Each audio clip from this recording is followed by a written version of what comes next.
Hello friends, my name is Kishor Panchal. So friends, today we are discussing strategic sourcing in supply chain management. Our today's topic is worldwide sourcing, that is global sourcing. So let's start. So friends, what is global sourcing? A procurement strategy used by the business to seek the most cost-effective location for manufacturing its products is referred to a global sourcing. The location is beyond the political boundaries of the manufacturing company, that is a global market. It capitalizes on global efficiencies like cheap raw material, low cost skilled manpower, and economic factors like low trade tariffs and taxes.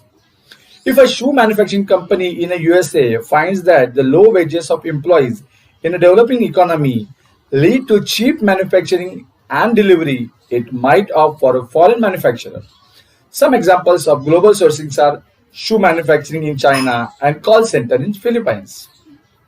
So friends, worldwide, that is global sourcing refers to seeking goods and services beyond one's border, that is from the global market.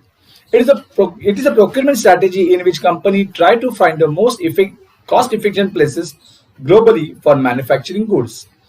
According to purchasing and procurement professionals, companies should be able to source both inside and outside their national borders. They are then subsequently better able to compete. Most companies choose the global sourcing strategy because costs are lower abroad, either labor cost or raw material lower. Often, both raw material cost and wages are lower. The term offshoring means outsourcing with a foreign provider. Outsourcing means farming a friend Outsourcing means farming out work to third party supplier that is not doing the work in house. So friends, why the global sourcing important? As the international demand grows for a high volume of goods quality products, competition rises too. The good To get profits, firms must keep abreast of the rapid evolving technology and at the same time improve quality, bring down costs and better customer service at the level of their value chain. So this is how we have changed. So the what is the global sourcing? So research center is here, factory is here, and company base is here. We can see the global existence of the company. Sometimes the cost of labor or raw materials is lower abroad. There may also be more specialized labor and equipment in other country or procurement strategy in which the company looks for the cheaper options such as raw material or labor abroad. This is what the global sourcing. Friends, how can global sourcing benefits you? So let's discuss. The first and the foremost point is low cost production. As we have discussed, if you want to expand your sales overseas, manufacturers from developing countries are exactly what you need. As a profit seeking company, you can move their labor intensive processes to the developing nations with comparatively cheap human labor. Such a practice lowers the production of cost and hence the prices of services and products for customers. The second point is higher production capacity. Companies with a low infrastructure often find it difficult to manufacture as much as they want to as per their predict earnings. But turning to the low cost countries, they can make use of developed infrastructure and produce a large volume of goods at a rapid rate. Also, reduced cost allows product manufacturing at multiple sources, thus increasing the production capacity. The third point is that the superior products. Some countries are simply better than others at some times. Global sourcing gives you the power to locate hard to find resources, skills, and capabilities, fresh design, research, technologies, and QA procedures that are not available at home. Last but not the least, learn to do business internationally and in a new market. Friends, you can achieve global business expertise and successfully do business in a new market. Your company may come across several cheap manufacturers with the help of whom you can prudently compete against the rivals. Moreover, the presence of two or three manufacturers means you do not rely on the single entity. Now we will see what are the different levels of the global sourcing. Friends, global sourcing having five levels. Now we can know this. First, the first level, that is only domestic purchases. The second level is the international purchases on an as needed basis.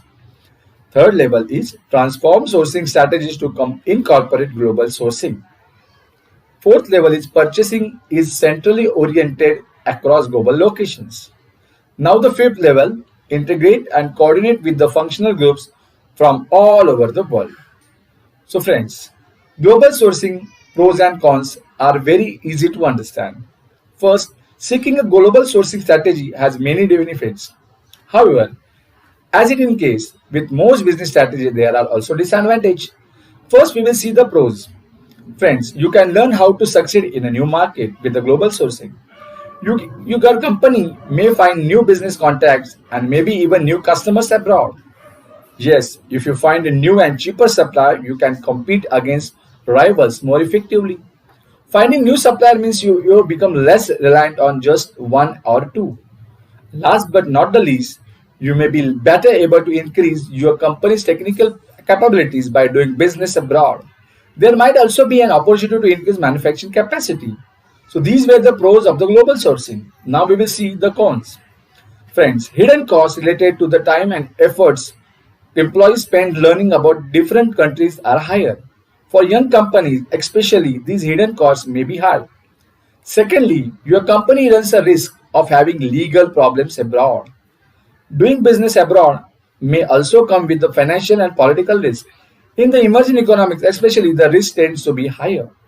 Your intellectual property is the greater risk when you adopt a global sourcing strategy. Intellectual property refers to patents, trademarks, and slogans. So, friends, these were the pros and the cons. Now we will see cost of global sourcing. Friends, the cost of global sourcing includes some of the same cost funds found in the domestic sourcing. There are also costs that are different. These costs are grouped into the following companies: administrative costs, foreign costs, and common costs. Exclusively foreign costs are those costs that those would not be incurred in domestic sources if they are not found. Examples are the duty charges, custom fees, import fees, currency exchange rate. These are our domestic, these are our exclusive costs. Oceans and the air freight could be the mention, but these are the part of transportation cost of a good that would be incurred from any sources. Many of these exclusive foreign costs are established by governments and are very difficult to avoid. Finally, there are costs that are common in both global and domestic sourcing. Direct labor material cost, lead time cost, transportation cost, inventory cost, and other both domestic and offshore sourcing. Transportation costs, inventory costs, and lead times costs tend to be higher where when the sourcing is globally. On the other hand, labor and the material costs often lower for firms and developing countries. Friends, now we will see the currency exchange rate. One of the most important variables to consider the exchange rates of countries. Since predicting the fluctuation in the currency markets is extremely difficult, foreign purchase may actually cost more or less than expected depending on the length of the contract. Depending on the performance and the strength of the dollar, goods can cost American firms different amounts than what they expected. When the dollar is weak, the final cost of goods tend to be relatively more than the original agreed upon. When the dollar is strong, performance the life of the contract, a firm can realize savings through the exchange rate. So friends, this was from my side. Thank you very much.